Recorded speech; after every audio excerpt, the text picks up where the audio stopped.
He found her half buried in the snow, frail, trembling, and whispering a name he almost didn't hear. And if he'd arrived a single hour later, she would have died right there beside the cabin of the man who'd brought her across the country, then left her to fate. Folks, if you're ready for a story that'll break your heart, patch it right back up, and remind you that kindness can change a person's whole life, make sure to like this video and subscribe. You won't want to miss how this tale ends. It started on one of the coldest winter mornings the Montana plains had seen in years. Ethan Rowe, a quiet rancher known for keeping to himself, had saddled up early to check on his elderly neighbor, Willard Kane. Willard had been sick for weeks, and Ethan felt uneasy. The snow had fallen heavy during the night, so thick it muffled even the sound of hooves. When he reached the cabin, something felt wrong: no smoke from the chimney, no lamp flickering through the frosted window, only silence so deep it felt like the world was holding its breath. Inside, Willard lay still in his bed, eyes closed peacefully. Gone. Ethan stood there for a long moment, head against his chest, saying a short prayer for the lonely old man who had tried, for reasons Ethan never fully knew, to bring a mail-order bride all the way from Boston. No one in town ever met her, and Willard never explained why she hadn't arrived. Folks assumed she'd backed out. Ethan believed the old man had simply given up on the idea of companionship too late in life. He soon learned how wrong he was. As Ethan stepped outside, ready to ride for the sheriff, he heard something, so faint he thought it was the wind. A whimper. A plea. Please, help. He froze, scanning the white expanse. And there, slumped against a snow-covered stump, covered in a thin shawl soaked with frost, sat a young woman. Her lips blue, her hands stiff, her eyes blinking slowly like she was trying to cling to the world. "Ma'am." Ethan dropped to his knees beside her, wrapping his coat around her shoulders. "What happened? Can you hear me?" She nodded weakly, breath trembling. "Willard, he was supposed to marry me, he sent for me, but he didn't come." Understanding hit Ethan like a punch. She was the mail-order bride. She had arrived. But Willard, too sick to leave his bed, never made it to the station. And she must have walked miles through the storm trying to find him. "My name," she whispered, voice cracking, "is Clara." Her fingers curled around Ethan's sleeve, terrified he might leave her too. He lifted her into his arms and carried her into the cabin. The fire barely glowed in the hearth, but he worked quickly, warming blankets, heating water, rubbing life back into her frozen hands. It took hours before the color returned to her cheeks and she finally drifted into a restful sleep. When she woke, Ethan sat by the fire, carving a piece of wood, glancing at her with gentle concern. "I'm sorry," she murmured, eyes filling with tears, "I failed him. I came too late." "You didn't fail anyone," Ethan said softly. "Willard would have been grateful you came. He just didn't have any strength left." Clara cried then, a quiet, aching sound of loss mixed with exhaustion.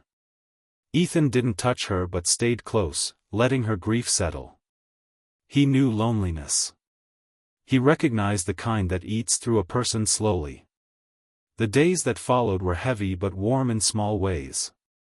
Ethan returned frequently, helping her tend to the cabin, making sure she ate, teaching her how to keep the fire strong. Clara insisted she would leave once she regained her strength, not wanting to burden him. She spoke timidly, always apologizing, always expecting to be dismissed. One afternoon as a storm raged outside, Clara attempted to chop wood despite her trembling hands. Ethan caught her just as the axe slipped, nearly hitting her foot. "You don't have to do everything alone," he said, taking the axe from her. "I do," she whispered. "No one ever stays. And I won't ask someone to." "Maybe you don't have to ask," Ethan said. "Some folks stay because they want to." That was the first moment Clara looked at him not with fear or guilt, but with surprise. Life slowly settled into a rhythm between them, simple, quiet, steady. Clara cooked in the small kitchen with a happiness that surprised even her. Ethan repaired the cabin's roof, fixed the fence, and replaced the stove Willard had let rust. She thanked him endlessly, and he answered the same every time. "You don't owe me anything, Clara." One morning, she found him leaving food on the table before heading out to the barn. "You're always helping me," she said softly. "Why?" He stopped, hand on the doorframe. "Because you deserve someone who does." Ethan tried to ignore the warmth he felt when she smiled at him, the way her voice softened around him, the quiet courage she had despite everything she'd lost. Clara, too, tried to ignore the way her heart steadied whenever he stepped into the room. She didn't want to mistake gratitude for something deeper. But she couldn't deny how safe she felt with him, how different he was from the men she had known, men who saw women like her as burdens or tools. The real test came in early spring. The county judge arrived with papers, informing Clara that without family, without marriage, she had no legal claim to Willard's land and would be forced to leave as soon as the estate was processed. Clara's face turned pale, her hands shaking. The cabin was the only place she'd ever felt wanted. Now it was slipping away. Ethan stood quietly beside her, jaw clenched. The judge apologized, tipped his hat, and rode off, leaving Clara trembling on the porch. "I'll find work," she whispered. "Maybe a boarding house, maybe sewing." "We'll figure it out together," Ethan said. But Clara shook her head. "I can't be your responsibility. You've done more than enough. I won't take your ranch or your peace." Ethan stepped closer. "Clara, you are not a burden." "I don't belong anywhere," she said, tears streaming. "I was promised a life that vanished before it even began. Then let me give you a new one." She looked up, breath caught. "Why?" Ethan swallowed, removing his hat. "Because somewhere along the way, you mattered to me. More than I expected. More than I tried to admit." The silence between them felt gentle this time. Clara touched his hand with hesitant fingers. "And if I say yes, it won't be because I owe you anything," she whispered. "Good," Ethan said with a soft smile. "I don't want gratitude. I want you." Clara's eyes filled, but not with fear this time. With something like hope.